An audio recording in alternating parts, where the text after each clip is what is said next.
Yeah, good afternoon, everybody. Thank you, Dr. Asha Murthy, and thank you, Dr. Manoria and Dr. Mahapatra. So, my topic is multivessel PCI and diabetes, and I am going to be followed by Dr. Yadav, who will talk on CABG. Of course, this is not a debate. More important is to educate and give knowledge as to what is the current line of thinking as against whatever was the past. So why is the slides not moving? Okay, good. So what are the hallmarks of diabetic coronary artery disease? Compared to patients without diabetes, there is increased atherosclerotic burden in the form of diffuse disease, multivessel involvement, increased disease progression, increased risk for an acute MI and death, and poor response to medical and revascularization therapies. So overall, it is all worse prognosis than the non-diabetic population, and especially in Indians. This is all a decade earlier, and most of our revascularizations, 40 to 50% of them are diabetic population. Therefore, the results of our revascularizations overall as compared to Western countries could not be as good as that. Now, added to all this is the diabetes and CAD in women. Now, this again is much more in women. Okay, there is increased risk more than threefold versus twofold in man, and whatever age gap is there between the ischemic heart disease between men and women is all eliminated when diabetes is present. So it's almost equal. Now, this is a typical example of, let me get my pointer right. Okay, so you can see multiple lesions in this LED, almost a case where there is no place for grafting, and diffuse disease, multiple lesions, multiple vessels. You can see the circumflex over here. You can see the RCA, multiple lesions, and at the distal where there is supposed to be grafting, unfortunately, the disease is quite extensive. So this is a typical multi-lesion, multi-vessel, diffuse disease involvement of a diabetic patient, and calcium also together. So advanced atherosclerosis is what I was saying. So now all the previous trial in the bare metal eras have shown an increased hazard ratio for mortality for angioplasty when it was compared with bypass surgery. So these are all the trials in one slide which I have enumerated: the Bari, East, and the latest was the ARTS trial. Then we had the era for the first generation drug-eluting stents. And this is a meta-analysis. I'm not going to go into detail of each and every trial, but this is a meta-analysis of all the important trials of the drug-eluting first generation, which is Freedom, Syntax, Cardia, and so on. And there the conclusion was that revascularization of patients with diabetes and multivessel coronary artery disease by bypass surgery decreases the long-term mortality about 1/3 compared to PCI using BMS or DS. So CABG should be strongly considered for these patients. Now, these trials were on the basis of almost 4 to 5 year follow-up data and the first generation DS. Again, this is a trial which is an Asian trial of South Korea. The others were more of Western studies. So this is also from Korea, where they compared diabetics with non-diabetics. And there again, they showed that in diabetic population, the Mackay or the MACE events were quite high when angioplasty was performed. So why is it that PCI is not well tolerated by diabetics? General endothelial disease. Restenosis rates are high because of smooth muscle cell proliferation is high. Involvement of multiple organs, that is polyvascular disease, present in many patients. The microcirculation is also diseased, which you can't see on the angiogram, but if you will see that there are small vessels, there are long lesions, multiple lesions, diffuse disease, and so on, as I showed you. Accelerated atherosclerosis, thrombogenic factors in blood, and also stent thrombosis in the stents.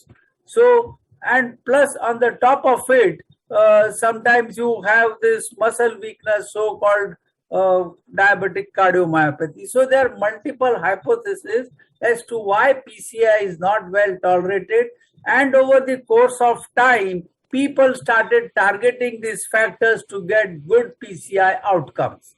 Okay, yeah. So PCI then has improved from the first generation DS to second generation DS, and then new good success with chronic total occlusion success rates are higher, and left main stenting also has become quite popular and acceptable with good results, especially using imaging. So there are many more advances in the PCI, and therefore the additional trials of PCI with the second generation DS as compared to the bypass surgery, like the BEST, XL and Noble. XL and Noble were more of left main trials. So there they included ACS patients also. And it was found, if you see here, diabetes was not an effective modifier in analysis for any of the outcomes. So that effect was to an extent nullified. This is a real world study reported by Bangalore from USA. The same thing, that at short term, the everolimus stent was associated with a lower risk of death and stroke, higher risk of MI. At long term also, it had similar risk of death and stroke as compared to CABG, but a higher risk of MI. So again, as I was saying, the newer second generation stents were doing better. Now, recently we have the 10-year follow-up of the Syntax, the Freedom and the other trials. Of course, the numbers were not as much as was in the original trial.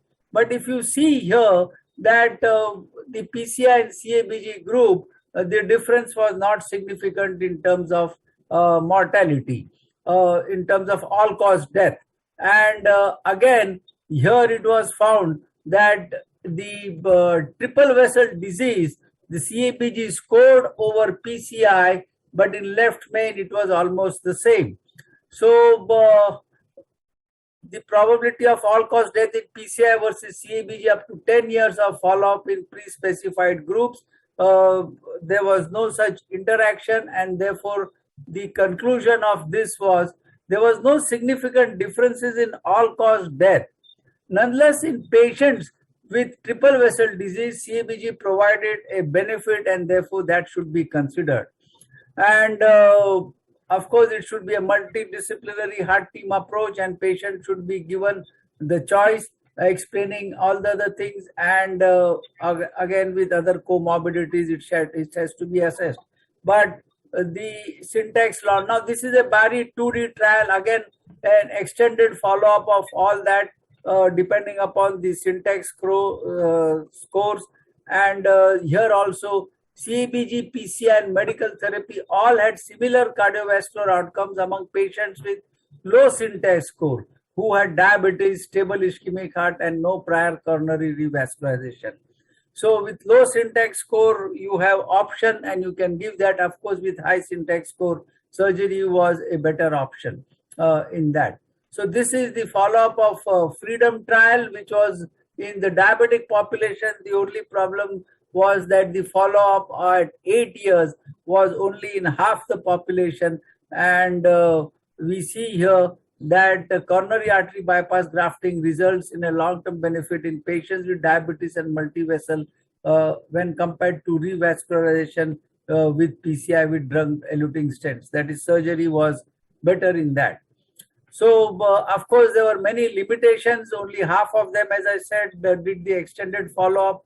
And actually, the population in all these trials, the screenings were done almost in 5,000-10,000 patients and only 1,000 patients. So, the population, I mean, the group consisted of hardly 10% of the population. And again, as I said, in Freedom, the first generations, the DS was less used.